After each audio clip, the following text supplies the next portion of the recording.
Yeah, I have the tendency to repeat myself as well. I have often told people stories, and I've told them the story several times, and they usually comment on like, you've told us that story before, but you're very consistent. You told it exactly the same way as you did. So you even use the same like expressions. Gesticulate, yeah. Get it down to like a stand-up bit. Gesticulation's a fun word. We were working last night and we had radios, so we were talking over the radios, and I was describing something that happened on like the end of the road that I was flagging on, and they're like, oh, okay, so what happened? And then I would explain it the exact same way, and then someone else would be like, I didn't quite catch that, so like what happened? And then I would explain it again, and then another guy was one more, he's like, nah, it's not making sense to me. Can you explain that one more time? That's funny. So at work they're doing employee appreciation week, and I feel pretty appreciated. They fed us 5 out of this, or not 5, 3 out of the 5 days now. That's always nice when they feed you. You don't have to bring your lunch or anything. Just eat. Yeah, eat on their dollar. The first day of food, it was food trucks. No, it was snacks. It was a bunch of snacks. They just laid out. We're talking like all kind, like the little bags of chips and shit, and chips, peanut butter crackers, Scooby-Doo gummy snacks. Oh, nice. Trail mix, that kind of shit. I got 2 safety yellow shirts. And so here's something fucked up. My boss was walking around to everyone saying, "What's your shirt size?" And I was like, there's another Jake that I work directly across from. He's shorter than I am. He's a little bit husky. And my boss is like, what size shirt do you wear? And he goes, oh, I think he said like extra large or whatever. I don't remember what he said.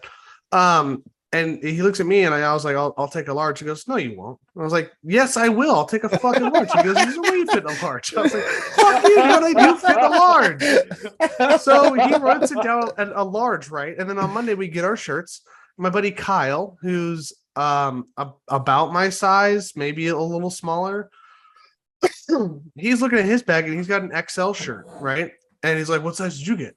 I was like, I got a large. He goes, you want to switch? I go, no, I wear a large. He goes, no, you don't. I was like, fuck you, Kyle. I wear a large. So I wore the shirt the next day and I was just like, fucking fits me fine. Some of those sizes, to be fair, are a little off. Like I got all all of my safety shirts were all large. They were the first ones that I got, and I put them on, and like they have this safety retro reflective band that comes across the gut, and that's not very elastic. And I put it on, and it was like, these are a little tight. Did it you get those like dad bod topographical lines? Yeah, exactly. But yeah, so they fed us, like they got taco trucks in, and that was kind of fun and all that, and so I'm enjoying that. And on one of the days they had a dunk tank, and it's like, ooh, was this a carnival at work? Yeah, it was. Well, they called it an extravaganza. It was supposed to go from 11 to 6. It went from about 11 to like 1. Because I think it was supposed to like dunk all the high execs. And of course, like everyone who's basic milk toast office workers, like, yeah, I'm gonna go dunk my boss because it's one way I can shove it to the man without getting in trouble for it. And meanwhile, you people on the cut line were just throwing baseballs at him directly. Well, yeah, they're like, I bet I can hit that target. I'm like, I usually aim for right here, and I pointed on the picture of like the middle of the cage, and they're like, that won't cause him to go under. And I was like, okay, well, this just totally but he'll get the picture. Right. Yeah, exactly. He'll know the message. So I don't know who this guy is. I don't know what his name is or what he does for the company or anything like that. But he was hungry for the dunk. He had it was like a wear orange day for hunger or whatever the hell. And from Extra 7. They kept asking why I wasn't wearing any orange shirts, and I said all mine say Home Depot on them, and they're like, yeah, you probably shouldn't wear that. So this guy, let me paint a picture, okay? Middle-aged, balding, still got the crazy hair. He has his orange t-shirt over like a button-down shirt. Not like an office, like a suit shirt. We're talking like something that's like along the lines of a flannel. It's like a shirt. So the collar's all fucked up out of it. And His long sleeves are sticking out past the short sleeves, and this dude's been practicing since like 10:30, throwing the balls at the target.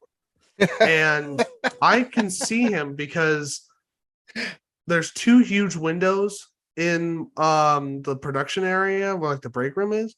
So I'm like watching this dude, and he's like hungry for it. And Game face, bro. Game face. he is like, and I remember I had gone out there before the dunk tank started, and I got in line early for the nacho bar because I didn't want the cheese to run out, because that's happened before. And then you're just eating, ground beef on top of chips, which You're is having taco salad at that point. it's like eating, a hungry man on the floor. It's just depressing. Don't do it. And I'm watching this dude, right? And he is just like, and the president of the company gets up there and he's all dry and he's like, what? And the guy's just like he's like, I'm gonna get you. I can't hear what he's saying because I'm looking at him through the window, and it's kind of like being at the zoo. And this dude's like, he's really fucking into it. He's like, I can tell that like in his mind that he wants to dunk the president. He's gonna brag about dunking the president first. He's gonna go home and tell his goldfish Laura that he fucking dunked the president and got his ass and got him wet and all this shit. And I'm just thinking like, what kind of like thought process is that? Because that's never been something like I'll dunk take someone because it's fun, but I'm not like, intrusive. Like, I'm gonna get that motherfucker. This is like a surrogate to murder. I'm gonna dunk him beneath the surface. This dude wanted it, and it's just like, man, you are like one head injury away from being a BTK or a Dahmer or something. One toke over the line. He got him though, dunked him 3 times, 3 for 3. Please better fucking have tell me he missed after all every that. single shot. No, he got him, and it's all fun and games until you realize he's signatures on your checks. So He voluntarily crawled his ass in the dunk tank. yeah, That's He got hilarious. coming to him. so yeah, but and of course he was wearing his orange, hunger. Nothing on the shirts; they were just plain. But he had his orange shirts. Speaking of orange shirts, there were not very many at Monza, which is what we're talking about now because this is the Formula One podcast. Which there should have been The more. Tire Preference podcast. Yeah. So we are recording on a special day because life gets in the way, and here we are on our Thirsty Thursday episode. All of us Thursday this Thursday week- work every other day. Yep. This week I'm not mixing alcohol with cold medicine. So Good. making adult We're decisions. all happy about this. We're This is happy good. you're making smarter drinking decisions, Jake. We've been worried about you for a long time. I know. Well, so to get to the race here, we need to talk about the weekend a little bit, I think, because Well, before we talk about the weekend, let's get into the drinks. That way we can just jump right into the weekend. Yeah, and everyone introduce yourself to the newcomers, the people 4 that- newcomers. Oh yeah, Well, we drink first while off, we podcast. And Welcome, good evening, konbanwa, to our one Japanese listener that we have. Buenos noches to the Spanish one. That's evening, right? Or is it tardes? No, buenos My noches. Spanish is Why don't you just say buenos non-existent. dias? Because maybe people listen to podcasts first thing in the morning.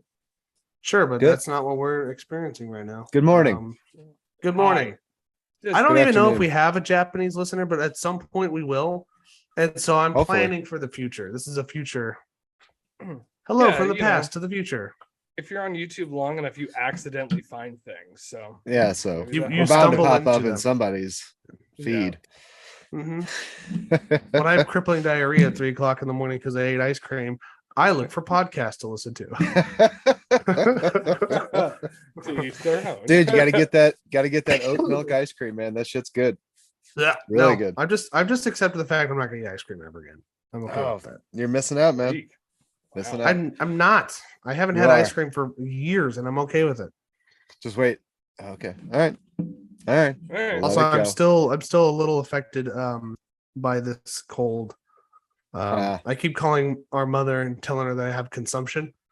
And she keeps telling me stop being an idiot.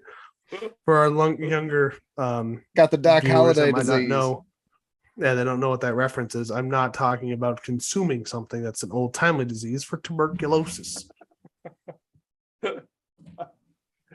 Oh boy. Speaking of All right. which, Jake, what are you drinking on? Oh, Yeah. you can't tell because Tubercul- it's blurred out.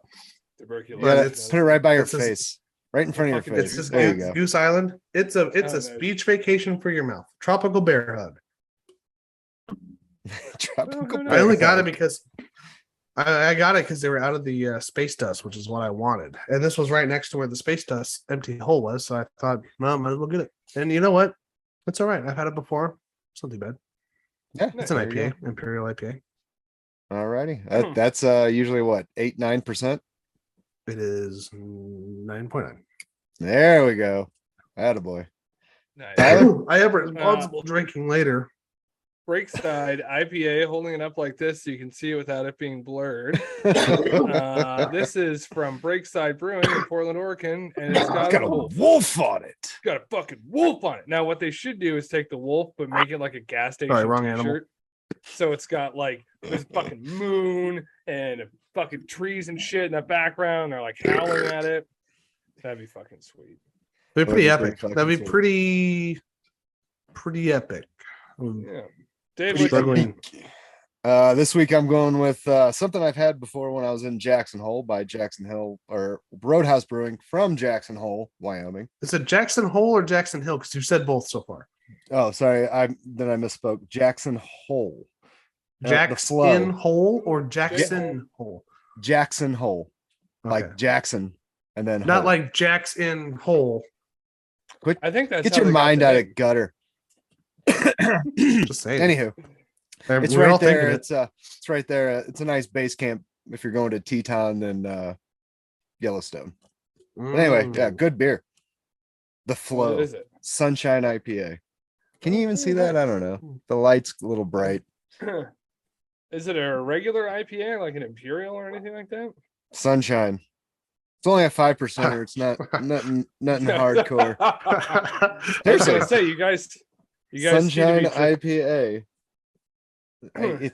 I can't. You get the Dave's usually drinking Coors. You guys drinking kind of heavy tonight. You guys have a rough weekend or something? Colorado lemonade. Wise or Well, I had one beer set up, but we couldn't podcast, so I drank that and watched Star Wars. hell yeah. And that was That's a good substitute. Yeah. that was an Aspen Brewing Company beer with like a pretty decent ABV on it, and that one put me to the floor. And I did not have one iota of a hangover the next day, so I need to get that one again. Awesome. Yeah. So that can, the art on the can kind of looks like a Chinese propaganda poster about like sowing our fields. Oh No, yeah, it's a- little it's bit, a- yeah. It was a dude on a paddleboard riding into the sunset. Nice. That's kind of like a Rorschach test. You know, I want to see something differently. Well, it's blurry, and that the ring light's a little bad for the the can. Oh yeah, Dave has a ring light. That's why he looks a little different. Yes, this way I don't have to turn every fucking light on in the place to get the right. Mhm. Otherwise, yeah, it's. And plus, I always wear a hat, so it blurs my face. Get the shadows. Dave's starting a TikTok soon too. So Yes, Huh. TikTok videos by Dave. They're going to be great. All right. Anywho, you guys wanna Let's talk get about F1 and racing? yeah, let's talk about F1. Let's talk about The Monza, Temple of lots Speed. of stuff. One thing I want to say right off the bat that I saw was a little bit of a news update earlier is I mean we'll talk about it again when we get to it, but Alex Albon had appendicitis, and then after he got out of surgery he suffered a respiratory failure due to a side effect from the amnesia. Yeah, the anesthetic, yeah, or whatever. Yeah, It's anesthetic. That stuff's tricky, man. That's why you got to have a Anesthesia, not good amnesia. anesthesiologist or whatever they're. Is that anesthesiologist? They're an important person. That puts you to sleep. Yeah. Yeah, they're Yeah. important. Anesthesia. It doesn't matter. So point is he stopped breathing air for a little bit, but he's all better now. He's He's off the ventilator. He's still in the hospital. He's off the ventilator. So Yeah. Well, he's expected to race in Singapore. Well, I don't know how though. You take your appendix out. That's Matt Holliday, he's a player for the Cardinals. He was out for 7 weeks after having his appendix taken out. So I don't know how baseball players are. Well, it's a lot more physical in the core with running and shit. Really? With running and shit. I'm not talking about bracing in the corners. I'm talking about stretching and twisting, and you get more of that in baseball than you do in a race car. Which I'm sure like you get a lot of more tightening of it. Right? I'm sure that like when they're running around the base, they're experiencing 5 lateral G.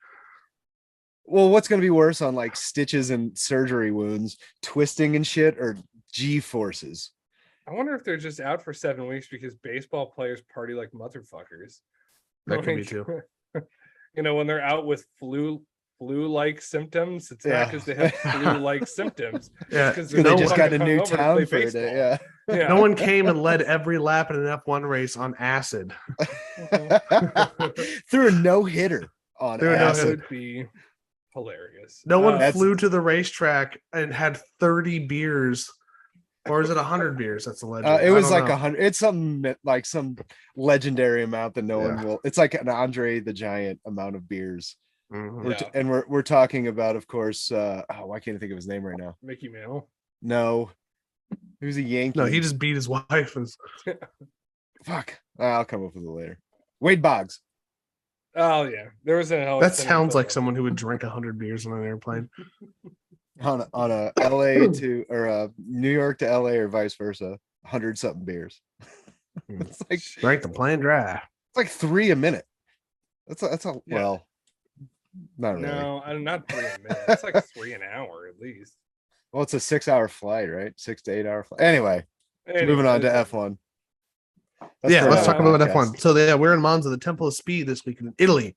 This track now, or already had, but now more has the record for most F1 GPs of any track. That's even more than Silverstone. Yep. And it's celebrating its 100th anniversary this year, I believe. Yep. 100th year. And I love that it is like a lot of these, like a couple of the last tracks we've been at didn't have they have long straightaways, but there's a lot of turns to go with them. Whereas Monza is mostly straightaways. Yeah, I think it's like 70% your foot is on the throttle. No, it's more than 80% because it's the most on the F1 calendar where your foot is to the pedal. And the last race was like 83%. Right. So this one's got to be up in the high 80s, if not low 90s. Because I mean, there's only you got parabolica, a couple of chicanes, and then the rest are straights. It's like all ass. It's a good race. I like it. It's fun. Scary corner. Yeah, it's a fun track to play on the racing games too. Yeah. So and there was a time when I think we were watching one of the first practices, and they had a view from one of the grandstands onto the old banking thing, and he was like, "What's that?" I'm like, "Oh, that's the old track. That's the old banking." Old banking. She's like, no fucking. It's like because it's like almost 45. It's like 30 degrees. Bring it back. It's ridiculous. Bring it back. Oh, dude, that would be sick. But I mean, it is kind of funny looking how they got like seats and a big grandstand or whatever, bleachers, and then they got that straight, and then the track right behind that. It's pretty cool looking. You know what the funniest racetrack in the world is, though? No, it's the old Fiat test track. Do you want to know why this old Fiat test track from like the 30s is so funny? Why? Oval test track, high banked turns. We're talking like high banked turns, like probably about the same degree as Monza, but it's an oval. Then the funniest part is it's on the roof of the Alfa Romeo factory because they didn't have room in town to make it. And it's like super short too. And it's like super short. That's like wood planked banking turns and shit. Probably. It was made in the fucking 30s. And you got small Italian guys driving cars that, they're made out of like cast iron and lead. So you're going to hit the ground with some veracity and, break the ground. Yeah. Yeah. It's going to hurt. It was groundbreaking. Yeah. So anyway, it's groundbreaking. I didn't watch the practices. Did not have time. We did. Wasn't a whole lot really that happened during practice. Nothing really noteworthy. So, I mean, I think wasn't it Nick DeVries? oh yeah, Nick DeVries? De Vries. He drove for Aston Martin in FP1 in Oh, place that's of right. Sebastian Vettel. Yeah, and that's important to note for something else we'll bring up later. Yeah, Um, something that hasn't happened in a long time happened. Right. Also, I cannot. I don't know if I made this joke last time. I probably didn't because I think I thought about it recently. But I told Tyler this. I think Nick DeVries just kind of reminds me of something, and I couldn't figure out what the fuck it was, and I finally figured it out. Especially after I saw he and Total Wolf dressed the exact same fucking way in the same shirt, the same tie the thing. last race. Little mini last me. race. He looks like that small Asian guy on Fantasy Island. Boss, the plane. The plane. And then Total Wolf's the fucking boss. He does look like a miniature adult, but with like a, I don't know, a child's face. He's so small. He looks He's like weird. Yeah. He's got a very brickish face too. He's only like 5'6" or something, 5'7". I think he's smaller than Yuki Short guy. Tsunoda. He's a short Yeah. guy. But He's he a Dutch won driver too, isn't he? yeah, he's a Dutchman. And he won the E series in F2, I believe. Or F2, No, then not- the E series. Maybe Formula E because I think Vanderdrome won the FE series recently. I don't think. Well, DeVries- De Vries won it. Not, I don't know if it was last year or the year before. He won it recently. I know they said he won Yeah. Formula E. They And kept then saying, I think yeah, he might have been Formula- also a Formula 2 or Formula 3 champion. I don't remember. Yeah. Well, people are eyeballing him because seems like he's a pretty good driver, and I'd say And after he had this a weekend they're probably not wrong. Yeah. We'll get to it. We'll get to it. Yeah. So, qualifying. Qualifying. Didn't watch it either. But go on. Did watch it, and another one where not really eventful. You kind of knew what was going to happen, who wound up where, but the only thing that it was like another spa in the fact that like their penalties were going to shake up the grid. So yeah, there was a number of penalties. Yeah, so you did have some people just staying in, try to get to Q3 to help get a tow. Right. You had Sainz trying to give Leclerc a tow. You had not trying very hard though. Yeah, I think even was Checo or because Verstappen went back too, so he had a penalty. So I don't know how it worked out. Anyway, go ahead. Yeah. So I'll just give you real quick. The top 10 as qualifying finish were Leclerc, Verstappen, Sainz, Perez, Hamilton, Russell, Norris, Ricciardo, and Gasly, and Alonso in 10th. But he had a time deleted, so he didn't actually post a time. Actually, I think his car broke. So he never posted a time in Q3. Who's but that? After Alonso, all of the penalties were served, the actual starting grid, the top 10 was Leclerc, Russell, Norris, Ricciardo, Gasly, Alonso in 6th, Verstappen in 7th, De Vries because on Saturday, Alex Albon was complaining of some stomach pain during qualifying, and they pulled him out of the car and found out that motherfucker's gotten a burst appendix. So they had to take him to the hospital and get that thing ripped out, which, if you don't know, does not take a day. So he was not able to race due to a medical reason. And so we had who was available to race in the car, an extra person there who might have participated in like a free practice session. Right. But is also a Mercedes driver who is still driving a Mercedes. Well, that's what I'm saying. I mean, Williams, they have Mercedes powered engines, right? Yeah, they do. So De Vries started 8th in his F1 debut. Zhao right behind him, and then Latifi top out the top 10, which is kind of fun because Latifi never is in the top 10. And even when his teammate gets a burst appendix, still can't out qualify his teammate. So I was gonna say, now that I have the context X, when I saw the starting grid, I wasn't sure when Alex had to like bail from the car, and I was like, this guy stepped in and he's never driven this car before, and he out qualified Nicholas Latifi. Like, and ouch. And props to the mechanics because they had to do a fair bit of adjusting of the car because Alex Albon is not 5'6". He's like 6'1", isn't he? 6 foot something. Yeah, he's a taller dude. He's like a George Russell. So yeah, they Yeah, had DeVries to is much shorter. they had to adjust it a little bit, which was kind of fun. And so yeah, and then that's pretty much it. And then we're gonna talk about the race. Yes. So Um, we're at Monza. It's a hot day. The Tifosi are out in high numbers. Force. Yeah. In force. they all want to be disappointed in person. Oh, fuck off. They really just want Max to I bought tickets. I've been so depressed. I bought tickets to the race so Ferrari could disappoint me and I could feel something again. I know. Well, so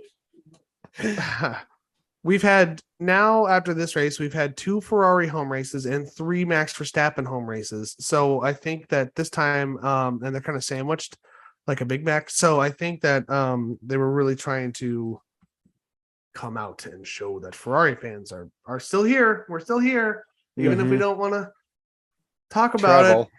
Yeah. Mhm. I gotta say, before even the start of the race, the Ferrari livery looked really good. I liked Yeah, it. I think that yellow on it looked really cool. It did, and their the jumpsuits were kind of fun too. Yes. I see. Although when they came in for a pit and you got that aerial view, it did look like a sea of bananas coming in. Yeah. I was like, holy shit! It was a little vibrant, a little too much yellow at once. Well, if you're wondering why they chose yellow, it's because back in the day when they first started racing, cars were painted based on the country of origin. And so like Britain was green, British racing green, and Italy was yellow. So that's why they had yellow. I had heard I don't know, might have been Crofty or Brundle, something about how it was because it was the initial color that Enzo Ferrari had chosen for like his, cars and whatnot or whatever. Yeah, I think like probably. I mean Ferraris don't might look be terrible in yellow. because it's Yeah. Italy's color it was or whatever for racing. I don't know. Well, just remember, but they just said it was Enzo Ferrari's thing that they were going back to. Well, it probably is something along those lines because especially when you have the mentality that or the thought that Ferrari only builds cars so they can race versus they race cars so they can sell cars. They're using their car thing to fund their racing thing, but instead of vice versa, like a lot of other companies like Mercedes are. This is way off topic. I don't know what made me think of this, but I was playing D&D a long time ago, and one of the guys was like being funny about some stuff, and the DM was getting a little frustrated. So he's like, "I check his pockets. What do I find?" And he was like, "You find berries." And he goes, "Well, what do they taste like?" And he goes, "Well, eat them." And he eats them. He's like, "They have no flavor at all." And he goes, "But what do they taste like?" And I said, "They taste like mouth." Just in case you were wondering how nerdy we were over here at the Tire Preference Podcast. Yeah, we're having a tangent about D&D that happened once. Anyway, so back to the race. The race, we are lined up. We've done the formation lap. We have 2 Dutchmen on the same track. And it was not Max and Jos Verstappen. It was if it was those 2, they would be fighting somebody else's dad, fighting around the world. Yeah, it'd be Max and Lewis fighting, and then Jos and Lewis's dad fighting. I feel like Yost, like if he's like trying to find a dad to beat up from like one of the other drivers, he's like looking around, he like locks eyes with Carlos Sainz and realizes that like that's a rally driver, just kind of like backs away. Like that man's a true psychotic. Like I choke people and I abandoned my son to make him a champion, but that dude drifts a fucking Fiat around a dirt track with like 1,000-foot cliff at 1,000 miles an hour. I'm gonna go fight Kimi Räikkönen first and see if I can do this. Right. I bet he's just been sizing up. He just keeps an eye. Like, well, how do you feel about Sergio Perez? He's like, got my eye on his dad. Mhm. Right. Sergio Perez's dad, I think, is running for president of Mexico on this next election. Really? Oh, shit. Yeah, look up his Instagram. I think he's running for Presidente of Mexico. What's his tagline? It's fuck, man. Antonio Perez Galladay or whatever is. I don't know. Vote for Hey, me. My son's a Formula One driver. well, he used to be a racing driver too. At least that's what it says on his Yeah. his profile thing. Usually it's the, as we've seen with some of the teams, it's like the kids are riding on their coattails of their parents' fame. Mhm. But it's just like this is vice versa. Like he's just like, oh yeah, my son, F1 driver. Vote Yeah. for me. No, I'll lower your taxes. Somebody's talking to Sergio Perez about it. He goes, remember all those gray hairs you caused me to have growing up? Remember all the stressed out times? Remember when you brought home that car that one time? Fucking now you're gonna like help me become president of the goddamn country. Yeah. By the way, can I talk to your lawyer because some videos got released? Looks really bad. This is really funny to hear because since they're in Mexico and they speak Spanish, when they're trying to like talk around the children, they say the bad words in English for instead of like Spanish. So like, we had some bad dealings with cocaine and reefer. God, I would lose my shit if I was like down in Mexico, like at an open air market. You know how like kids pick up on swear words and stuff, and they're just running around just yelling "fuck, fuck, fuck" because they don't know what it means, like Right. in English. Cocksucker, cocksucker, cocksucker, cunts, cunts, cunts.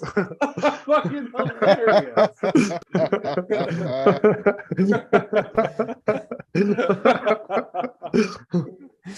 So anyway, we get to lights out and away we go. Yeah, lights out and away we go.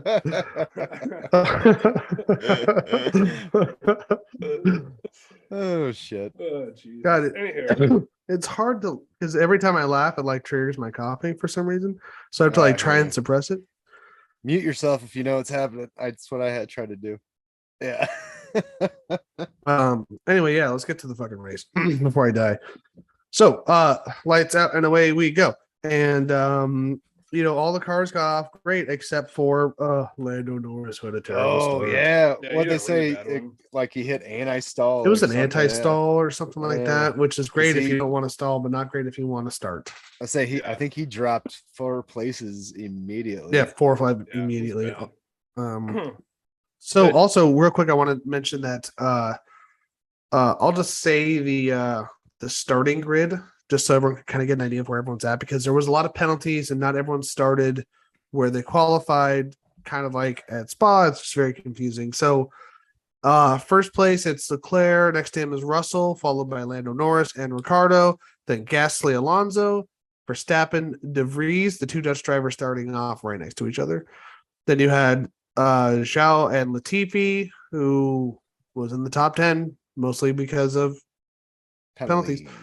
Vettel, Stroll, Perez, Ocon, Bottas, Magnussen, Schumacher, Carlos Sainz in 18th, and Hamilton in 19th, and Tsunoda in 20th, mostly because he just didn't put a qualifying time up. Oh yeah. All right. So yeah, race starts. Oh, Lando sucks. I'll start. Yeah. we all Who go in. we go into the first turn. Who is the first person to bitch about something in the race? I was just gonna bring that up. I know. He learns well from his teammate. God, George fucking Russell. I can't remember who he was whining about. But he was just like, he didn't leave me Leclerc. enough space. Yeah, Him it and was Leclerc into that first chicane. mhm. Fuck you! It's the first turn. Like you can't. What everyone is looking out He for pushed me 19 wide. other fucking cars behind them, and they almost never give out penalties going Yeah. into the first. And corner. plus like Leclerc had the turn, so it wasn't like he had to allot fucking Yeah. Russell anything. And Leclerc had the first turn based on a rule that George tried to use against Ocon at the French Grand Prix. So oh, that's even hypocrite, better. typical Mercedes hypocritical bullshit. Sounded a lot like fucking Hamilton. So Russell is Yeah. in fact learning something from Hamilton this season. That was my corner. I was ahead. right. So yeah, and like Max had a really good first lap too. He was up, I think before the end of the first lap, he was up 3 places. Well, yeah, I think he was up 3 places. But you know who was up more than 3 places? Who? Carlos Sainz. Oh, Sainz was Yeah, he jumped up 4 or 5 on that first lap. Yeah. I think it was, I had in my notes by lap 10, he was up to 7th place Mm-hmm. Yeah. from starting. What did you say it was? It was like 18th No, or something like that? Lap 9, he's in 8th, and he started in 18th. Yeah. But to follow up on what Tyler was saying, Verstappen by the end of lap 2 was in the podium places. Yeah. He Yeah, that's passed up incredible. Russell on at the end of lap 2. Mhm. Which- And Did you guys- Not Verstappen's Russell. never been on. Who'd he pass to get into third place? He would have passed either Russell or Ricardo. Ricardo. It was Ricardo. Um, Yeah. By the way, did you guys notice that new little graphic they're using? It's The usually distance it's between them time, on Yeah. the but it's yeah, physical distance, and then you Mhm. just that's see pretty that cool.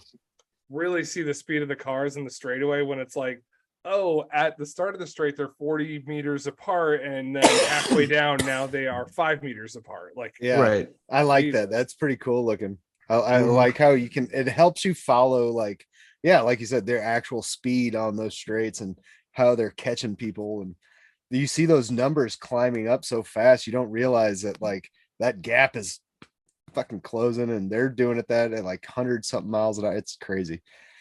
yeah. Right. Yeah, it's a really cool graphic. I enjoy all the they have not had a graphic on there I didn't like. Every new graphic's a lot of fun. I really like the Yeah. one that's like the command thing where it shows like the G forces, and it shows where they are and what turn Yeah. they're in Yeah. and what gear they're Yeah. using and their throttle and brake and all that shit. Yeah, It's the one pretty that damn comes cool. across that little halo. Yeah. Yeah. Mhm. Yeah. And I don't know It if we is nice. if we talked about it in the last podcast or not, but I think it was like the first time they used Who it, can that remember? that nose cone cam that actually, like, now it pivots with the car. It has I've seen gyros the on it or nose cone whatever. cam. I think we talked about the nose cone cam, but But now it sways with the car instead of staying like flat with the wing. It Mhm. pivots with the car with, like, it stays level on a banking turn kind of shit like that. So Huh. it kind of gives you a different view of like the G forces being used on turns and how the car, I don't know. one thing I always Really look cool for looking. on Yeah. that camera angle, because when you're watching the camera angle and you're just watching the race to have fun, it's real easy to just kind of look ahead and see what's going on, like look at the turn coming up and where they're hitting and all that stuff. But the Yeah. really cool information to get from that angle is watching the front wings work. And you can actually see them how they flexing and- flatten out. yeah. One of them will flatten out, and then when they go into the turn, it like springs back up to create more downforce. And the wind force is pushing that wing down and creating less drag, so you can go through the air a lot quicker, which is Huh. pretty cool. Active aero, Yeah. but it's It's like a- my springs and not actuators. It's a really cool feat of engineering, actually, if you're into that kind of shit and how they develop all that stuff. It's actually pretty fascinating. Oh yeah. Yeah. So- Anyway, into the race. Yeah, moving into the race. So on lap 8, Perez pit yeah. for hards, and his Comes- brakes were on fire. Came Oh out man, and they stayed on smoking. fire too for Yes. a while. Mhm. They Someone were else even was on. telling them to lift and coast through turns and cool the brakes. And then he switched Yeah. brake bias too. So like to use less of it. I think it was his rear brakes that were, or front brakes that were heating. Yeah, it was front his brakes. front right had flames shooting out of it, at least on the cam angle that I saw through a lap or two. So for those of you who don't know, that you can on these cars you can actively change in real time the brake bias. So just like in a road car, these F1 cars they can be set up and you can adjust that kind of shit. Road cars, obviously, it's a little harder. You can't just do it on the fly. You can on the F1s, but usually it's like, I think like a good baseline is like a 70, 30, 60, 40 spread. So all 4 tires the brakes are being used, but more of them is in the front because that's where the most friction is going to happen. It's where all the momentum's going, right? So similar things for the F1 cars. However, they're changing them multiple times every single lap to one side of the car, to the other, to the front, to the back. And that's mostly to help with cornering. Now, you can also do it to put the fire out when you're having brakes which are too hot, because they do need to be very hot to be operating properly. So that's what they were having them do, was to change the brake bias a little bit and cool them brakes down. That is so crazy that those brakes can catch fire like that and still Mhm. operate and be race worthy and functional. FIA is not going to call them in for dangerous, having dangerous equipment or Right. whatever.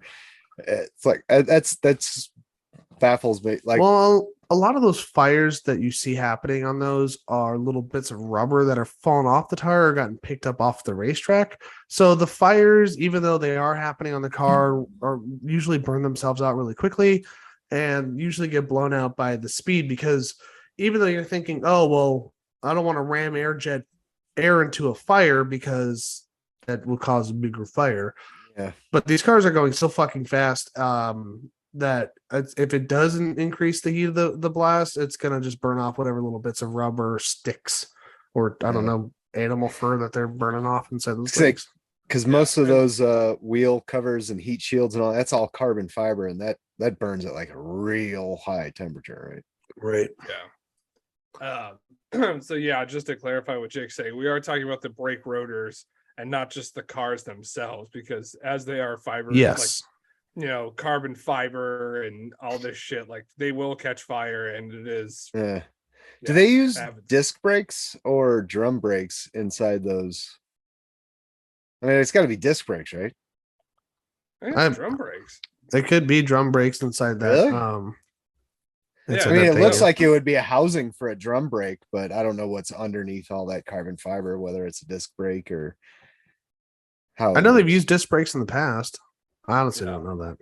Anywho. I don't know. Just a Good little question. tangent. I don't know. Sorry. We'll figure it out after the next break and let you guys know. So who else was on fire at this point in the race, and not literally this time? Carlos Sainz. Carlos Sainz, Because- yeah, he was moving up the grid.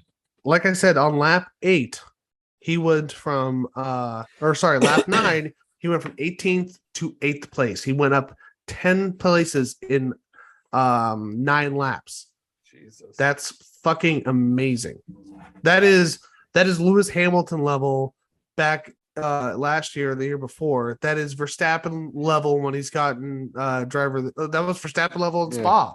Yeah, Cutting yeah. true debut. Even though, I mean, a lot of those are like back marker cars and stuff, slow cars, but it's still, you're fighting through traffic. And to make that much time up in that few of laps is really just a good Yeah. piece of Well, driving from and Carlos there was Sainz. Even there was a point where he got kind of stuck in the back of a DRS train, and they're like, "Oh well, Sainz better watch out for this DRS train." He acted like it wasn't even fucking there.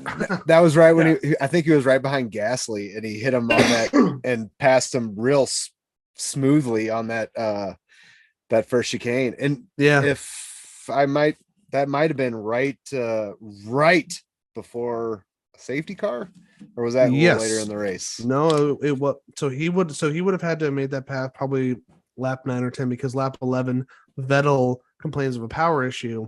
Yeah. And lap 12 there is a full yellow flag. Vettel is then out Okay. of Yeah. the race. So that was Yeah. that time. Yeah. And so Yeah. there That was a bit of a sucks. there's a bit of a For- close call, because I think it was Gasly. Now that I think about it, he passed Gasly as the yellow flags were coming out, but he made the pass before the yellow flags were seen. Yeah. So And that pass he was would, clean. yeah, it was clean. He wouldn't have had any. He was already committed to the pass before the flags shown. So I mean, there was nothing Right. he would have been able to do anyway. He was already committed to it. Well, even if you're like committed to it, like say you are making the charge of the pass, but you have not technically passed the car yet with like I think it's Yeah. like 3/4 length or whatever. And the safety flag comes out at the second it is shown, the race is then neutralized, no passing. So it doesn't matter if you're on your way, it doesn't matter if you're hard charging, it doesn't matter at all. The race is neutralized. Even if And- you're half and not that 3/4 or whatever. If it is not Yeah. officially recognized on the computers that Yeah. you passed someone, then even if they come out and you both hit the brakes and you end up in front of him, if it's not official, and they'll usually review it because they don't want the penalty, they'll Yeah. give the place back. And so if you don't, it usually comes with a really stiff penalty. I think I saw someone get a 10-second penalty, stop and go once Oh, for yeah, doing that's that kind of rough. shit. Yeah. well, luckily it was clean. So It was a clean pass. He did pass before. It was a virtual safety car. Yeah. Say it was Yeah. we didn't get any safety cars until later, which Until talk later. about. Yeah. We'll talk But about the that virtual later. safety car, when it came out, someone else on Ferrari had a really good timing, and that was Right? Leclerc pit on the safety car. And I even have down here, did Ferrari make a good? And then I put parentheses. Yeah, I thought about it. They switched their strategy at that point. They did right at the last fucking second. Yeah. And they go it on- did help them, but at the same time, I was like a little worried that I'm the Mhm. whole time I'm like, oh, they're gonna fuck this pit stop up, or what tires are they gonna throw on them? Oh, Right. Jesus They're Christ, gonna bring only 2 tires Mhm. out this time. Yeah, no Fucking shit. idiots. But I mean, we forgot he was here. He's gonna I park think- into a different garage. I think on that one, Leclerc had a 2.3 stop, so it was It was one of their super fast. fastest of Yeah. the race. So it Mhm. was like, okay, good. They Fastest of the season, fucking really. nailed it. Yeah. Nice. Yeah. So Especially these that heavier gave me tires. a good spark of hope for the rest of the race on Yeah. Ferrari, at least. They did do a really good pit stop. It was well timed.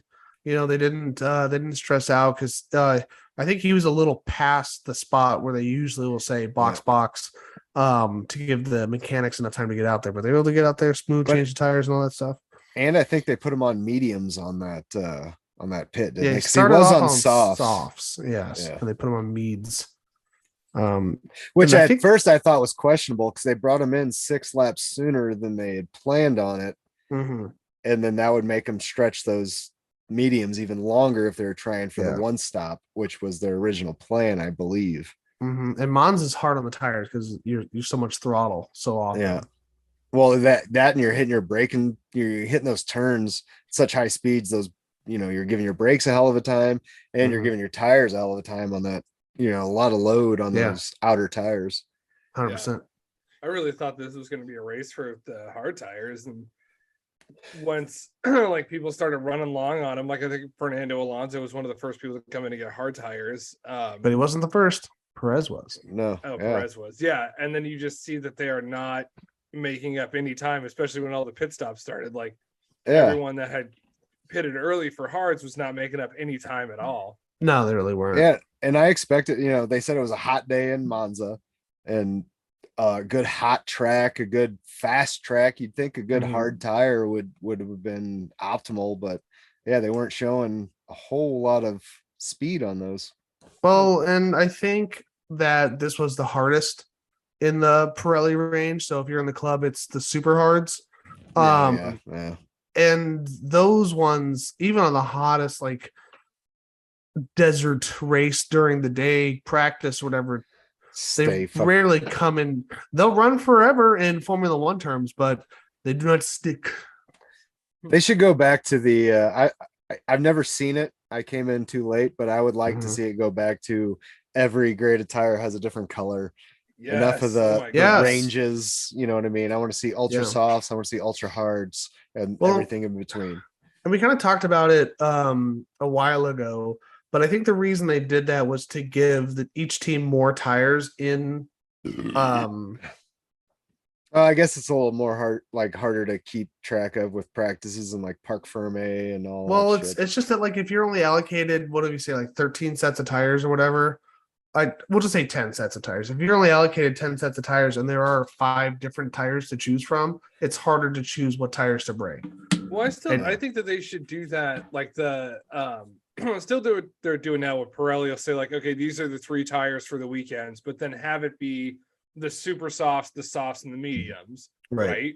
Mhm. And then, or like on the other side, like, okay, here are the hards, or like the super hards, the hards, however many, like the breakdown of the tire, but to see like the different stripes on them, because now it's just C1, C2, and C3, and like you really have to be kind of seasoned in F1 to see that and to know what the different, not like on a molecular level what the different compounds are, but know what they're talking about. And then see that at the start, because it's like right before they show what the grid is. So if you don't if you're not immediately paying attention from the start of the race, like I feel like you might be a little lost on what's going on. Well, as a newbie far as last tires year, goes. I had no idea that because I saw everything I saw was either clips or, of course, Drive to Survive, and they had the pink tire, the fucking purple shit like that, and then when I started watching, then when I started watching races live and whatnot with Jake, I never saw that. I just got the red, the yellow, and the white. Yeah. And I think it was red, yellow, white, and then they had it was pink and purple. But yeah, I think that they should add the pink and purple tire and just do different colored. Yeah, 100%. I mean, they could probably still keep it within the range too, but I don't know. I guess yeah, for like logistically, the way they're doing it's probably easier and more cost efficient or whatever. But yeah. So again, for the uninitiated, the old school tire rainbow, as they call it, the Pirelli rainbow, went from this, and I'll go from softest to hardest and give you the color. The hyper soft. So all these tires still exist. They just get changed around. So yeah, this would be the C1 scale for like this. Yeah, they call it C like compound, but it's a sliding scale for exactly. So like each one's got its own C number, right? C1, like, 2, and 3 or whatever. Yeah. Yeah. So they got C1 through 7, and C7 is the hardest. So C1 would be the hyper soft, which is pink. C2 would be the ultra soft, which is purple.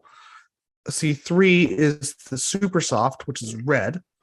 C4 is the soft, which is yellow, which we would have medium. As medium now. The medium, which is I've lost count here. C5, that is the white tire, which we know is the hard now. C6 is the blue tire, which can be it's a different blue than the full say now it's full wet. Yeah, it's a different blue. But that's the hard, and then the orange is the hyper hard, super hard, sorry, and that's the C7. But that would be a white on a certain track that's on like C3 tires or whatever. Yes, yeah, you have it now in the range. So, and is that are they still using that, like the quote unquote orange, the hyper hard tire? Is that, do they still have 7 compounds they're using, or do they cut it down to 5? It could be. I think it is 7. I think it's 7 because I think there are some races like this race versus one of the earlier desert races where it was like really hot out, or the fucking Monaco. I think between this race that had the hardest and Monaco that had the softest, there is no tire overlap. So I do think that there's 7 still. Okay. So like the hard in this race would have been the super hard, and the medium would have been the soft, or the hard would have been the softest, or the medium. It's very confusing. It's very confusing. This is it's a little bit easier to approach, but it's also just not as fun because there's more colors, and more colors are fun. More colors are fun. I feel like it was a little easier to see like the different colors versus just C1 through C7, you know, on the screen. Yeah, and I think if you got all those available in a race, it gives you a little more strategy choices, maybe. I mean, it does complicate things, I guess, but it does make it more interesting for the spectator.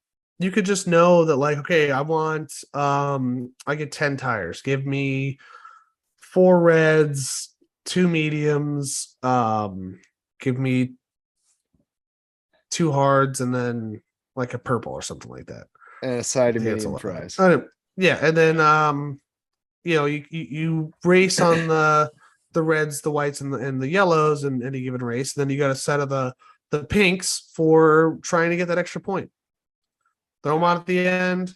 Or we're gonna pit you. We're gonna run out of tires. There's 5 laps left, but you're gonna be in the hyper softs. This guy's got old hards. You're gonna catch up and pass them. Boom, done. Yeah, but at the same time, I can see, like, again, like we were saying, if we just simplify it, or if the FIA simplified it, so you still only get the 3 compounds for the weekend, plus the wets and the intermediates, that would still keep it simple. So then, you know, teams weren't having to balance like, okay, no, we at least have 1 set of each tire, and then you're burning through your tire allotment just to have like the hyper hards, right, on a track that you wouldn't use them. Mm-hmm. And this has been the tire segment of the Tire Preference Podcast. Yeah, we nerded out on tires for a little while there, but we're not even halfway through the fucking race yet. Can we, to get into like the next segment of the race that we want to talk to you, can I just start it with a quote that I laughed my ass off when I heard? Yes. So moving right along, fast forwarding all the way to lap 32, we had our next retirement, and I'm sorry that my camera's gone. I forgot that it was happening. I'm having technical difficulties in the video department this time, but I'm not on my phone at least, so thank God for that. Well, Sam, I don't think most people sit there and stare at their computer and watch us podcasts. They're probably just Well, they listening definitely aren't to going it in to the background. Yeah, What? You're the only pretty face for this podcast? Come on. I'd say so. Hey, My I've wife been would told agree I with have me. been told many times I have a face for radio. Yeah, I've been told that I just have a face. That's true. Me too. You have a face. You're right. You have a part of your body that makes expressions, and that's all I can say about it. So, Alonso out. He is out, and Well, yeah, he actually had there was a team radio message that went across a few laps earlier where he had said something, asked his engineers if there was something wrong with the car or if everything was okay, and they came back on the radio and said everything's fine on this end, and he said, "Wow." mm-hmm. And then a couple that's right. Yeah, I remember that. Yeah, and then a few laps later, they're like, "You need to pit this lap, box this lap. We're going with this, blah blah blah." And he's like, "We're gonna retire the car." He's like, "Confirm, we're gonna retire the car." Mm-hmm. So whatever he was experiencing, they were not picking up initially. So I don't know what that says about what the problem was, but yeah, I like when Fernando Alonso with like certain teams, you just get to a level of over it, and it reminds me of like when he was at McLaren. He's like, "Is this a GP2 engine or something like that?" Yeah, I remember that. And then the next week, he's like, "Wow, guys, amazing, much slower than last week," or something like that. Fucking Alonso. So 2 laps later, after the Alonso debacle. Before you, who watched the race live? I know you did, Jake, right? I did. We did. I forgot to, when this is laps and laps and laps ago. Our TPP driver of the day, Vettel. I Sebastian did want to Vettel. vote for Sainz, Yes. though. I think Sainz should have gotten it. He did earn it, like rightfully. I'm But as far as TPP podcast goes, or what? Yes, Tire as far as Pros TPP podcast goes, Vettel is our driver of the day because he was out first. Sorry to Do it. derail the podcast, but Wasn't it Nick De Vere's got the actual driver of the Yeah, day? he got the actual. De Vries, Sure, he did, okay, yeah. yeah, you come in, you get points, whatever the fuck. Whoa! But at the Jesus. same time, like, you know, Kick the fucking fucking Sainz horn, came from 18th to in the top 10 in less than 10 laps. and yeah, De Vries went from 7th or 8th to what, 10th or 9th. Yeah, So it's I'm not like he getting a little made ahead of up myself. about. He just Yes. kept his spot. So Sainz missed a podium by 2 seconds. yeah, after starting that's- so far back, yeah, that was an impeccable bit of driving. I mean, it was artsy to watch. Speaking of Gotta Nick, say, I know we're not at the end of Tyler. the race yet, but the memes that came out of this race were Been incredible. Pretty oh, good. yeah. Did you like the Pretty one I good. sent you from the Williams thing? It's like, this is where Nick was faster than you, and they circled the whole track. Yeah, the whole track, or like it shows the breakdown of like the driver standings, and Nicholas Latifi's the 21st in driver standings right now. Out of 20 drivers, If only Hulkenberg would get a point at the beginning of the season. He still could. He's still a reserve driver. So Yeah. So Tyler, I- is there something you sorry. wanted to say about Nick De Vries? Oh gosh, yes. I thought this was so damn funny, and it was this quote. I can't remember exactly which one of the commentators say it, but they It said was Martin Brundle, I think. it was Might have Mark been Brundle. Brundle, He was reading a stat, and he goes, Nick De Vries ran more laps in the top 10 this race than Nicholas Latifi has all season. What a fucking compliment and an insult I in know. the same. Like, Well, I mean, I read an article today that I'm not surprised by that Williams is well, you said it, but the article I read confirmed it. Was Williams is scrambling to make an offer for DeVries because I'm sure. they're not gonna have. I know he's his dad is their major like benefactor at the moment, but I don't see Latifi. There's got to Who, be a Nicholas point Latifi though next where you look at your kid and you go, "This has gone Oh. on too far." Like I Yeah. Yeah, like can't. sorry. Like he's Throwing becoming an money away. embarrassment to my family. You And I'm sure, I mean, it was something Dave sent too. Like, I think it's hasn't been officially reported, but there is a chance. There's like 5 drivers that Alpine is looking at for next season, Yeah, and Nick yeah. DeVries is one of them. know. Yeah, they're Um, testing him. That I can't think of his last name. It's a Zanhort or something. No, it's not even close. I think it'd be No, fun if it's- Gasly got it because there's 2 French drivers on the French team. Well, I he's think not even it's- one of the ones they were testing. No, I He think did, it's his gonna be name didn't even come up. It's there's an American driver, Colton who's gonna Herta. be- But Colton Herta. there's an issue with his super license or something. He doesn't have enough points, or Yeah, I don't know something how like it that. works. Yeah, that's Um, another thing I wanted to ask you guys about was how that shit works. But we'll I do have that no at a idea. different time. Yeah, Yeah. that seems pretty Nick deep. DeVries, Mick Schumacher, and then someone else, I think, from like FP2 or something, or F2. Like Uh, Bruhan, I can't think of his fucking Duhan. Is that his name? Duhan, I don't know. Duhan. Anyway. Anyways, Duhan Spicy, so I that's don't know. the fourth that they are looking at.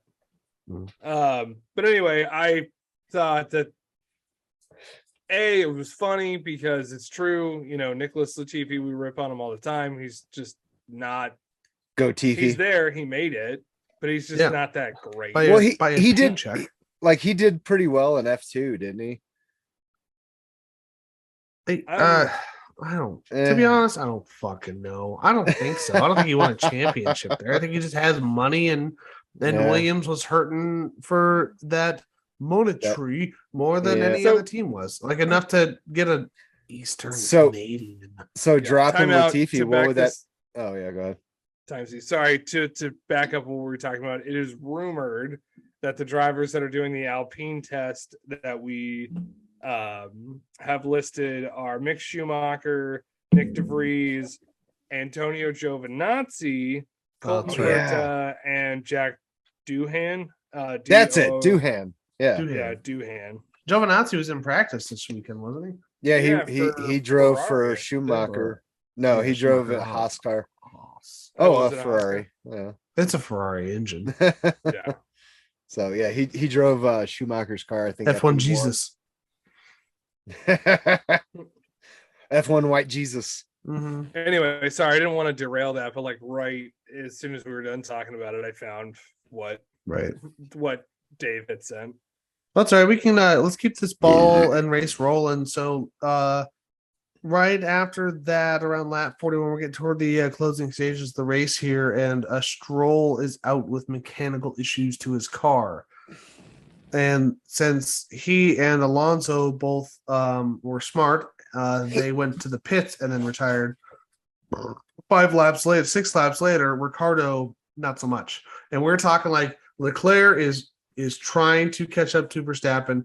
Leclerc's on new, so they pitted him again. They put him on hards. It sucked, and they pitted him again. They put him on softs, and he's trying to catch up to Verstappen so hard. He just working was so not hard. making up that much time though. No, he Really was wasn't. not going to catch He was Verstappen. not going to catch Verstappen. He was going through a lot of back markers, which sucks dicks. And Russell was coming up on him pretty good too. And all the while, Sainz is pulling up on Russell like a motherfucker because Sainz is a beast. And he finally Yeah, he has was. a Ferrari that's like working for him and shit like that. And then Ricardo. Yeah. He fucking Well, it wasn't his dies. fault. I was watching the mass cam and he was coming around that, what was it, Parabolica? No, Maybe. Parabolica's last turn. He was coming around something. It was a turn and he just lost everything. It just went silent. Right. Yeah. And all he could do is pull off into the grass and wait So to that's be gotta- fucking moved. I'm going to just give like a really skim over thing of like a breakdown of what's happened until the end of the race, and then we're gonna go back and just kind of break it down and talk about it. He stops on the side of the track on lap 47. He's a good distance away from any of the quote unquote escape routes. The goes under full safety car on lap 47 out of 53.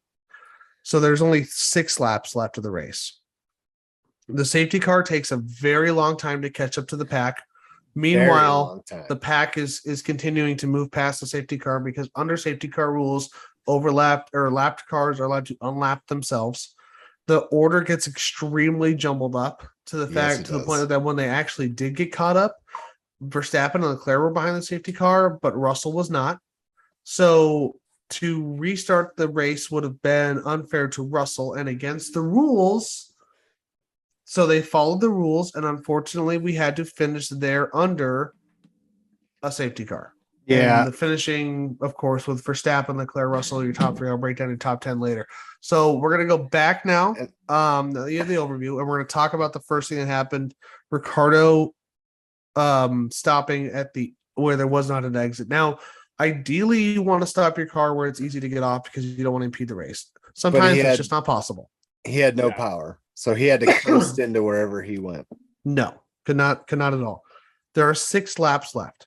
At this point, at lap 47, you could have called for a red flag, but they didn't. Yeah, I would have suggested a red flag, but that's my own personal opinion. I would have liked to see a restart and a race for a few laps, but that's of course everyone would. And That would have been cool. It would have been cool. And I would say that there was grounds to call a red flag because just how long it took him to get the car off the track. I mean, it took several laps. I mean, they could have red flagged that.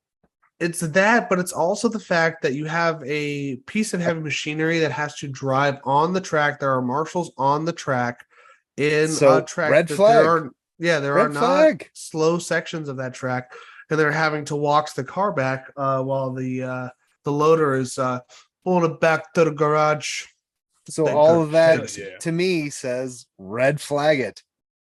Danger on the course. Cars driving around. At the same time, like there have been races like they have pulled cars off of tracks where it hasn't been under red flag conditions before. That's true. It wasn't like if Ricardo's car had been spilling like fluids and oil and stuff all over the track, I could see it.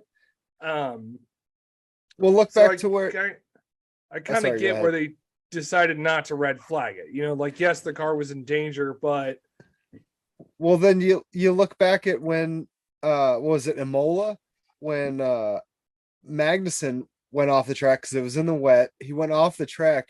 He didn't stop. He didn't get stuck, and they red flagged it before he could even get himself back on, and he got himself back on.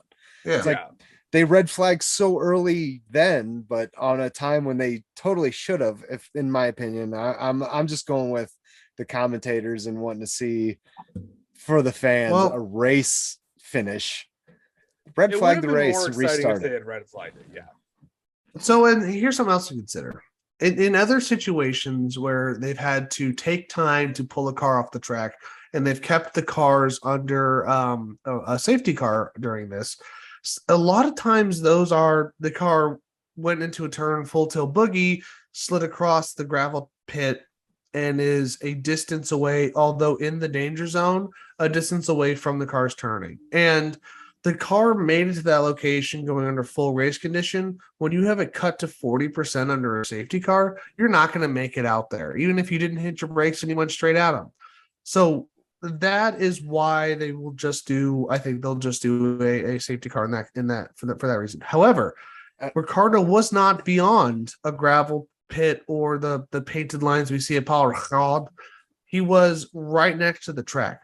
And if you think that a car cannot crash during caution, I revert you back to Baku, I think. It can happen. Grosjean, who was warming his tires and spun the fucking car out.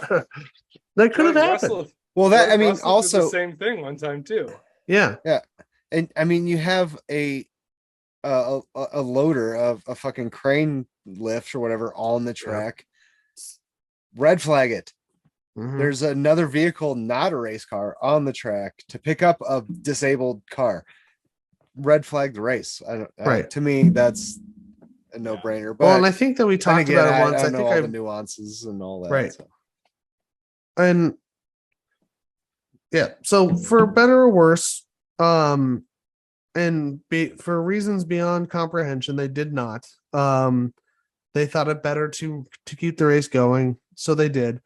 The cars then started to get all jumbled up in that because they were letting the lapped cars pass, which is what sometimes they won't, if there are certain conditions, they will not let the lapped cars pass. This, however, there was a condition where they could. So they can't pass in the section that the car is in, but in sectors like 1 and 3, they could pass the safety car or whatever. Yeah. And that's all good and well. They have to slow down. I around felt like Ricardo. only some cars unlapped themselves while some stayed in spot. No, so almost all but 4 cars were able to unlap themselves before the race ended. Okay. Yeah, but it was kind of like it was a slow burn of letting them through. I don't think they was through. It took a fucking while. It did take a while. Then by the time that they thought that they could have red flagged, or they should have red flagged the race, we're getting to the point where there just would not have been enough lap time. So say, for example, it's a 53 lap race. You red flag the lap on lap 52, and they're in the pits, and there's one, and you go, okay, cool. We'll have 1 lap of racing and all that shit. Everything's great. Formation lap counts. Formation lap. So they'll have to come out of the pit and then do a formation lap, and that lap counts toward the race total. So they'll end up finishing under the formation lap, just as if it was a regular caution flag. And for anyone that is in the know, this is what should have happened last year at the end in Abu Dhabi, and they decided to change the rule on the fly to encourage racing to the end, and it definitely changed the outcome, because Hamilton would have won under caution. Now we don't want to see races won like that. That's dumb, and no one likes it. But especially championship deciding races. However, I think consistency is important, and as long as you're consistent, it's hard to get mad at, because you're not changing it because of this or that or to make more money. You're just like, here's the fucking rules. We're following the fucking rules. Yeah, that makes sense. Win some, you lose some. Yeah. So they decided to do it this time. Me as a spectator, I would have loved to see a red flag and then a restart and then a race for at least 2 to 3 laps. Absolutely. It would have been sweet. It would have been fun. A little grandstand finish, but no, we get the safety car finish, which is just such an underwhelming finish for Monza. It really especially is. with like what was shaping up with now, like everyone would have been on fresh tires if they had red flagged it. And you would have had. It would have been an actual fucking sprint. Well, here's the thing, though. Here's the thing. It would have been fun. Not all cars would have been on fresh tires, because Verstappen had no new sets of tires. Leclerc had 1 set of softs that were new. Yeah. Leclerc had used softs that he put on, but they would have been newer than the softs that Verstappen could have put on. I think Verstappen, he had scrapped. He had older tires to put on. He didn't have any fresh left. It definitely would have been a race. I think Sainz definitely would have gone around Russell if they had red flagged, and I think that Leclerc probably would have gotten around Verstappen. And Verstappen might have happened. It would have been. I'm saying I don't know on that one, because Verstappen had such great pace the whole race. He was so much faster than everyone else. I think it would have been, and he is really, really cool under pressure. And I think that he would have handled that just fine. Well, but here's the thing, though. You got to remember, the toe is super extra powerful here. So if Leclerc would have played it cool as a cucumber and kept on Verstappen, but didn't actually pass him until the last lap, second to the last lap, then you could have used that toe to get around Verstappen and then potentially put Verstappen in a spot where his batteries are drained from defending. He doesn't have enough laps to start them to get them charged up again, and just cannot keep with no overtake button. No overtake button. the other thing too is like, would Verstappen have defended that hard for that position? Because they had said, like, in leading up to the race, like at the start of the race, like all weekend, Red Bull had said, we don't need to win this race. It's okay. I don't think Max Verstappen is physically able to not No. try and win a race. I don't think he's so. gonna go balls to the wall every time. The guy's he's a phenom. The dude's nuts. He's an excellent driver. I mean, it sucks. I don't hate the guy. I like him as a person. He seems like a decent dude, but he's becoming that evil empire. My Yankees. Like we said, it goes to show there's a handful of drivers in F1 that like Verstappen, Lewis Hamilton, Sebastian Vettel, like Fernando Alonso, like the list is on and on of like, these are drivers that did not end up here by accident or by buying their way into it. Like they are meant to be F1 drivers, and this is what they're doing, and this is what they're fucking good at. Right. And Verstappen's one of those people. On a little offshoot, did you guys read the thing? The quote about Helmut Marko said something about Verstappen might not re-sign after his contract's up. He's one of those kind of people that if he's done, he's done, and he's not really looking to beat any kind of record. And Marco was like, "Yeah, I wouldn't be surprised if after his contract, that'd just be the end of it." That'd be fucking crazy. It'd be fucking. You just James Hunt it, except win 2, and then Nico Rosberg it. Yeah, Rosberg won 1 and retired. That's what his dad did 2 years. Won it with the same machinery. Yeah.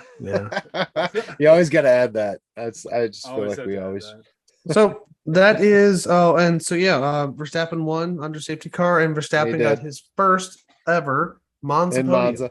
And I know they cut the crowd volume down in the broadcast, but there was a lot. He got heavy booze. I know a lot of that was just Tifosi upset with Ferrari not getting number 1 on the podium, but at the same time, I'm thinking they don't like Verstappen either. Oh, he got hardcore booed in Silverstone this year too. Yeah, he did.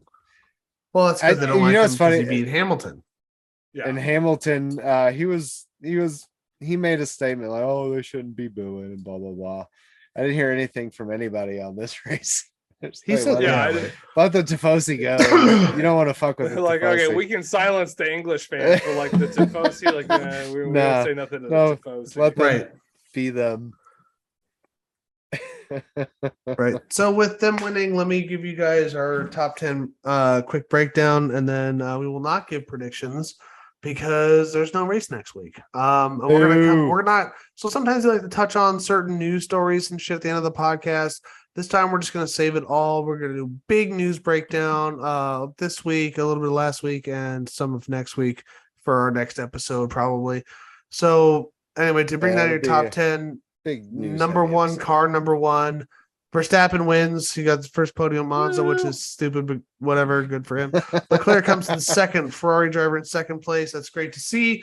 Too bad it wasn't first. Russell coming in third, the highest finishing Mercedes car this season. It's Brent, but it's Mr. Consistency in the top 5. Yep. Science coming in 4th, should have got 3rd. Hamilton coming in 5th, followed by Perez, followed by Norris, followed by Gasly, followed by who the fuck is this guy? De Vries? No, it's not a fake university. It's De Vries. He's coming in 9th place, followed by another rookie, Zhao. Zhao Guanyu comes in 10th place to get that another point. I think he's got 2 points now this season, maybe 3. Zhao does 3 or 4. Vries, I think. Yeah, De Vries has 2 points on his debut race, and he didn't even practice in that car that often. And I do like at the end of the race, he didn't practice in that car at all. He was like, I think my shoulders favorite were so fucking drained, and he's like, "Look, you have to." He's like, "I know it's part of my rules, but I literally cannot get myself out of the car." So one of the crew chiefs went over there, and he brought an FIA guy with him, and he goes, "Look, we're not allowed to touch him. My driver can't get out of the fucking car because of his shoulders. He's not dehydrated, he's not malnourished. His shoulders are sore because he was doing, steering wheel moves the entire fucking time without being like in race ready conditions. So yeah, if there's an onboard camera of the guy like physically taking him out of the car, and you can see this just dude with his hands on his hips next to him with a white FIA shirt, just making sure that he's not like slipping him some water or putting like lead weights in his pockets or shit like that. That's fucking such a bummer. Like at the end of your first like F1 race, like actual F1 race, and you can't even like pull yourself out of the car. I remember that like with the first time I had like a really intense with a trainer workout, I went home to take a shower and I couldn't lift my fucking arms up to do my hair. So I had to like T-Rex arms and then pull my head down to my chest and like move my head to scrub the shampoo in my hair. And I just think that's like him after the race. He's like, I can't even wash myself. Oh, I need a bath. Yeah, that was God, there was something else I was going to say on that, but I think I lost it. Yeah, DeVries got driver of the day. Should have been incredible, and now he's in the hot seat for new drivers. I mean, people want him. Latifi is have a seat to fill. Most definitely out. So Williams is going to have a seat to fill. Haas might have a seat to fill. Mm-hmm. Yeah, depending on what goes down in Alpine. I know that the Schumacher might have a test for him. So yeah. Well, let's see what happens coming up in this week, and we'll give all updates on these stories. When we do our next newsy episode. Well, let's not give away all our info. Let's keep some secrets for the next episode. Oh, there's definitely secrets. Oh, there's secrets. But I'll just say, as a Verstappen fan, we're at the point of the season where you start doing calculations of depending upon where he finishes. Yeah, he's gonna win the fucking drivers' championship. We know this. Shut up. Do you think he'll choose the number? Do you think he'll choose the number 2 because he's won it twice now? Yeah. One's like 1/2, like 1/2. Yeah. He's gonna go Roman numerals. Mm-hmm. I. What a power move. They're like, okay, if you've won it twice in a row, you can have any number. He's like, I'll take number 44. Yeah. Oh, that'd be super funny. Well, he just trades numbers with Perez because he's won it first twice. Yeah. Perez is number 11. I have 2 firsts. Yo starts fighting his dad for it. I know. Turns into an epic battle. It's like Vegeta versus Goku. And by the way, for like we keep track of F1 news, and I want everyone to know there hasn't been a lot, but I do Google Jos Verstappen news every once in a while just to see what comes up, and there's nothing good, but I am waiting for him to be arrested again. Yeah, we haven't seen him on Dutch mugshots in a while, so it's only a matter of time. It's only a matter of time. Dutch version of TMZ or something. Yeah. All right. Well, I think with that, gents, we are going to close it out. So thank you all so much for listening to this podcast we have talking about F1, doing a quick race breakdown with only a few tangents. Yes, thank you very much. So just to remind you, I am Jake. I'm talking with Dave and Tyler. Hello. You can find us on social medias. You can find me on the Red Kennedy 45 on Instagram. You can find me at the Red Kennedy on Twitter. You can find the podcast at the Preference Pod on Twitter, and you can find Dave at. Before I give anything of mine, Jake, your adminship is just terrible for Twitter. I keep forgetting I have so long ago. I just keep forgetting I have Twitter on my phone.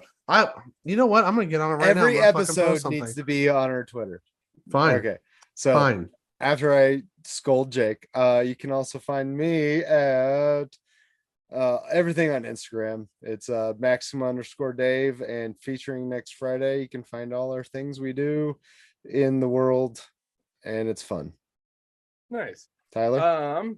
You can find me at t.k.66 on Instagram. I don't post often, but occasionally I do.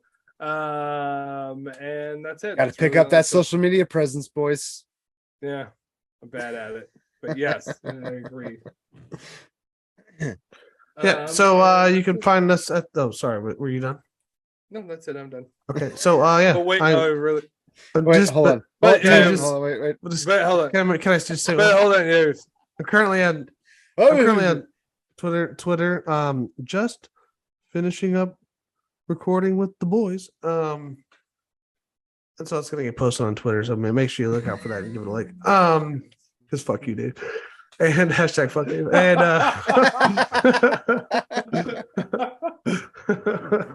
hashtag targeted bullying. Anyway, so that's it, and we'll see you guys next week. So go ahead and keep within track limits. Don't be giving that black and white flag. We don't need that. Nick DeVries got a black and white flag this go around. Yeah, he did. Yeah. Yeah, he did. You know what? Just Just listen to smash some the ska gas, music. hit it, hammer it. Just do it. Hamel it. Hammer it. Hamilton does not have a patent on saying like hammer it just because it's like, oh, Lewis Hamilton, it's hammer time.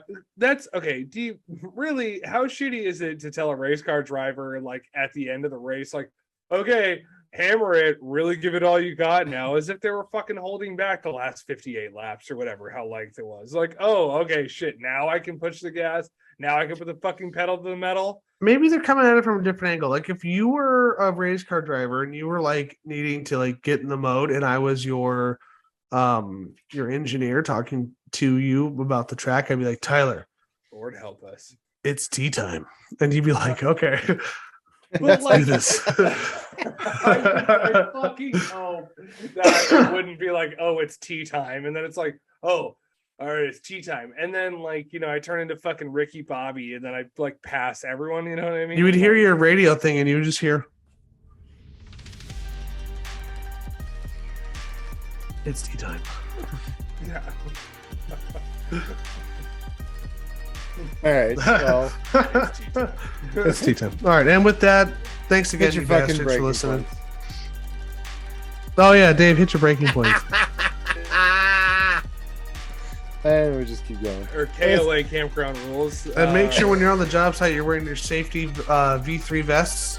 We're talking bright orange or yellow with the reflectors, people. Do not. And if you're working at my job, make sure you got your safety toe shoes because you don't want to get crushed toes. Yeah. And remember, the distance, flagging, sign distance for roads at various speeds. Mm-hmm. Remember, if you smell cat piss, run like hell towards the doors. Yeah, don't ammonia and hydrous will Yeah. kill you. It's Also, like, if you see a flagger out there and he looks really hot, make sure to pull over and just kiss his fingers.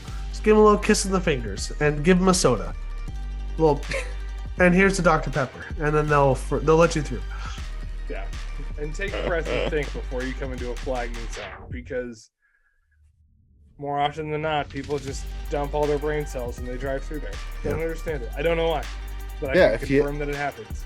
And Give just them a like tickle and tell them they're This has pretty, become great. they'll let you And through. here's a fucking another thing. Now that we're talking about it, Can I just say, just like spiders are more afraid of you than you them, did you You need ask to- them? you need Did to you remember, fucking ask you them need to that? remember that you might not want the flagger to be there, but he definitely does not, or she does not want to be there more than you. Don't want them there. So whatever they're working on, they want to be there less than you want them to not be there at that time. Don't piss One- off your local flagger. Yeah. 100% can confirm that. Right. Oh, you're late for work? I've been here too many hours. Right. All right, you dicks. We'll catch you next week. See ya. Love ya.